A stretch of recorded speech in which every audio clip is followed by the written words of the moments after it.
अली मोहम्मद खान, ए चांद यहाँ ना निकला कर, यहाँ उल्टी गंगा बहती है, इस देश में अंधे हाकिम है। सही बात है, अली मोहम्मद खान ने सही बात की है कि ए चांद यहाँ ना निकला कर, यहाँ उल्टी गंगा बहती है, इस देश में अंधे हाकिम है। और इस देश में ये अंधे हाकिम इस मुल्क को तबाह और बर्बाद कर रहे हैं। इस मुल्क की माए बहनों की कोई इज्जत नहीं है, उनके ऊपर गंदे नापाक हाथ डाले जाते हैं, लोगों को प्रेशराइज करके आइन तरमीम पास करवाई जाती हैं। यहाँ कोई आइन ना कानून की है जो जमहूरियत की बड़ी बड़ी बातें करते हैं, वोट को इज्जत की बड़ी बड़ी बातें करते हैं, और बूट को इज्जत देते हैं, और जमहूरियत और डेमोक्रेसी की जो बड़ी बड़ी बातें करते हैं वो इनके गुलाम है, इनके यजीद हैं, ये फ़रोनियत है। इनकी बातों में कभी नहीं आएगी ये कौम, ना इनके पीछे खड़ी होगी जो ये उम्मीद लगा के बैठे हैं कौम से। अगर आप में थोड़ी सी भी शर्म होती हया होती तो आप ये ना करते, ये फ़रोनियत ख़त्म करें और थोड़ी शर्म हया करें।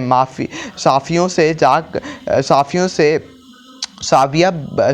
से बेअदब से बात करते हो। साफ़ियों को धमकियों पर अरशद बद्री ने उस्मा बुखारी को खड़ी सुना दी। 100 के अंदर उस्मा बुखारी को अरशद बद्री ने खड़ी सुना दी कि आप कौन होती हैं जो साफ़ियों की आपके अंदर कोई थोड़ी सी शर्म आया है कि आप साफ़ियों को ट्रेट कर रही हैं, उनको धमकियाँ दे रही हैं कि आपको नौकरी से निकाल दिया जाएगा। खड़े होने की वजह से, जवाब पूछने की वजह से, सवालात करने की वजह से उनको धमकियाँ मिल रही हैं कि आपको नौकरी से निकाल दिया जाएगा, आपको किक आउट कर दिया जाएगा। ये आपकी औकात है? आपको शर्म है? कोई हया है? आज आप दूसरों की नौकरियों को छीन रही है, कल आप भी सेफ नहीं होंगी, कल आप भी महफूज नहीं होगी। आज लोगों के कारोबारों को तबाह किया जा रहा है, लोगों से नौकरियां छीनी जा रही हैं आग के रास्ते पे खड़े होने के लिए, अपने ज़मीर से पीछे हटने के लिए उनके ऊपर प्रेशराइज किया जा रहा है, उनसे नौकरियां, उनकी जॉब को निकलवाया जा रहा है। कल ये जो आज आप लोग सलूक कर रहे हैं, ये कौम कभी नहीं बोली कि ये कौम ये जो सलूक किया जा रहा है, ये आने वाली नस्लें पढ़ेंगी जब, तो आप लोगों के ऊपर लानतें भेजेंगी, आप लोगों को ऐसी ऐसी बददुआएं देंगी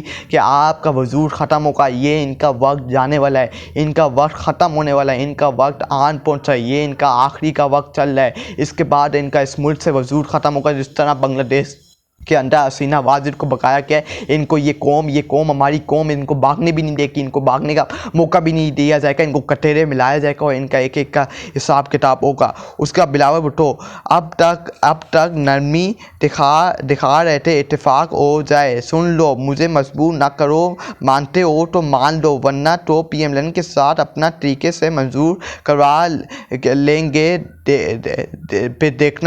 देखते रहना सब। बिलावल भुट्टो ने धमकी दी कि हमने बनाने की बहुत कोशिश की, हमने डोरों पे डोरे लगाने की बहुत कोशिश की, हमने पाँव भी पकड़े, हमने सब कुछ किया, अगर अब भी नहीं माने तो फिर हम अपना तरीका इस्तेमाल करेंगे पीएमएल के साथ। अब अपना ये तरीका कौन सा है मैं बताता हूँ। माए बहनों को उठा के, बेगमातों को उठा के, दूसरों के बच्चों को उठा के, उनके कारोबार को तबाह और बर्बाद करके, उनके ऊपर प्रेशराइज करके, पैसों की ऑफ़र करके, अरबों रुपए के, करोड़ों की पैसों की ऑफ़र करके, मेरी और मेरी कौम के पैसों से, खजानों से पैसों की, उनको पैसे दे के, उनका ज़मीर बिका के, उसके बाद वोट डलवाए जाएंगे। ये आदत, ये इसके ऊपर ये करेंगे। अपना तरीका इनका ये तरीका है कि दूसरों की माए बहनों को छापे मार के, दूसरों के घरों की आधी रात को तकट्टुस पमारी करके, लोगों के अमलों करके, उनको उठा के उनका ज़मीर बिकाने की कोशिश करते हैं। ये इनकी औकात है, ये इनका तरीका है। उसके बाद आबिद शेर अली, समाज दुश्मन अनासर से एक बार ताकत के साथ निपटा जाए तो दोबारा सर नहीं उठा पाएगा। यह आबिद शेर अली ने इमरान खान के ऊपर तनकीद करते हुए कहा है कि उसको एक बार निशाना बनाया जाए, उसके ऊपर एक बार ये किया जाए कि उसको एक बार दबार के साथ लगाया जाए। मैं इसको बताना चाहता हूँ कि 8 फरवरी को कौम ने आपको रिजेक्ट किया, 8 फरवरी को आवाम ने आपके सरों को कटवाया, आपकी औकात बताई कि आपकी क्या औकात है। ये जो बड़े बड़े मुंह बोल के टीवियों के ऊपर, शो के ऊपर बैठ के बड़ी बड़ी बातें करते हैं कि एक बार रियासत अपना सारा जोर इस्तेमाल करे और उसको नमटा जाए, उस ताकत के साथ उस बंदे को एक बार उस ताकत के साथ उससे निपटा जाए तो उस बार सर नहीं उठा सकता।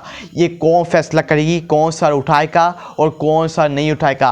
दुनिया की कोई पावर किसी का ना सर झुका सकती है ना सर उठा सकती है, सिर्फ वो पावर अल्लाह के पास है। वो पावर ना आपके पास है, ना वो पावर मेरे पास है, ना वो पावर किसी दुनिया में किसी बंदे के पास है। वो पावर सिर्फ अल्लाह की ज़ात के पास है। हमारे रब्बुल आलमीन अल्लाह की इस आर्ट के पास है कि वो किसी को झुकाए, वो किसी को जलील और रुस्वा करे, ज़िंदगी मौत सब कुछ उसके हाथ में।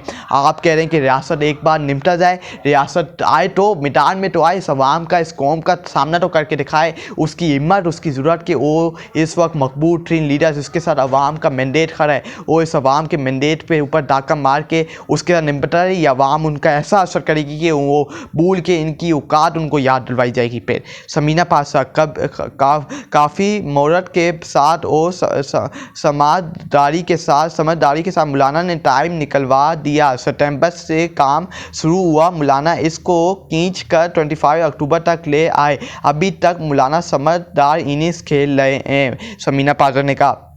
उसके बाद कोयटा से तरीके इंसाफ के एम ने आदिल बजाई के पहले कारोबार को तबाह किया, उसके घर अब उसको गिराने के लिए उसकी रियाज का पे मसीरी पहुंचा दी गई और उसके घर को तबाह कर दिया गया क्योंकि उससे अब तक ज़मीन नहीं भेजा, उसके ऊपर प्रेशराइज किया गया, उसके कारोबार को तबाह पहले बर्बाद किया गया, अब उसके घरों के ऊपर मसीरी पहुँचा के उसके घरों को गिराया जा रहा है, उसके घर को गिराया जा रहा है कि वो प्रेशराइज होकर हुकूमत का साथ दे, अब तक ज़मीन भेजे और हुकूमत की मदद करे सानी तरमीम में वोट करने के लिए। ये लोगों के साथ जो आज बदसलूकी कर रहे हैं, ये जो आज लोगों के साथ जुल्म कर रहे हैं, उनके कारोबार, उनके माए बहनों के ऊपर हमले करने का लिए भी महफूज नहीं होंगे। अल्लाह ताला इनको तबाह और बर्बाद भी करेगा और अल्लाह ताला से दुआ है कि अल्लाह ताला इनको इस दुनिया में भी जलील करे और इस आखिरत में भी, दुनिया की आखिरत में भी जलील और रुस्वा करे। ये किसी को मुंह दिखाने के लायक ना हो। ये अल्लाह की कसम, आज आप इनको बोले कि बाद जलसा करके दिखाओ, इनकी औकात नहीं है कि अवाम में निकल सकें। ये जो आज बड़ी बड़ी डेमोक्रेसी, जमहूरियत की बातें करते हैं, आइन और कानून की बातें करते हैं, इनको बोलो कि बात जाएं,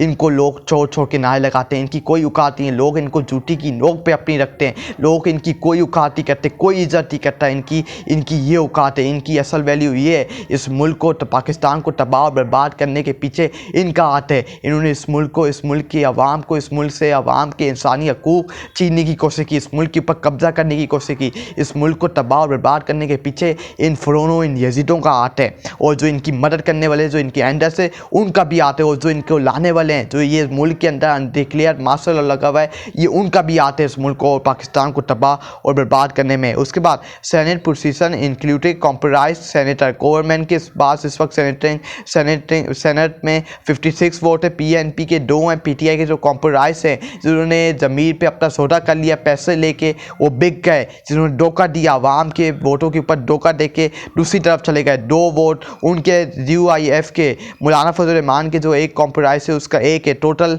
61 है, 65 रिक्वायर्ड है और 4 मोड चाहिए सेनेट के अंदर हुकूमत को नंबर्स पूरे करने के लिए। नेशनल असेंबली के अंदर इस वक्त हुकूमत के पास 213 नंबर से पीटीआई के कॉम्प्रोमाइज मिला के 5 पीटीआई के कॉम्प्रोमाइज से, UIF के कॉम्प्रोमाइज 2 हैं, पीएनपी का 1 है। टोटल 221 हुए और रिक्वायर्ड 225 है और अभी 4 और चाहिए। ये हुकूमत के पास इस वक्त सेनेट और नेशनल असेंबली के पास नंबर है 225 कौमी असेंबली के अंदर और सेनेट के अंदर आपको चाहिए 65 टोटल। ये दोनों सेनेट और नेशनल असेंबली में जो हुकूमत को नंबर दरकार हैं, मैं सोच भी नहीं सकता था काजी फ़ाइज़ा ऐसा निकलेगा और कौम को इतना बड़ा धोखा देगा। मैं समझता था ये आज़ाद जज है, लेकिन ये कॉम्प्रोमाइज़ निकला। आमिर खान ने कहा कि मैं काजी फ़ाइज़ा को समझता था कि ये आज़ाद है, ये कौम के लिए अच्छे फैसले करेगा, ये जमहूरियत के साथ खड़ा होगा, ये अवाम के साथ खड़ा होगा, लेकिन ये तो कुछ और ही निकला। ये बेगैरती कमीना निकला, ये यजीदियत का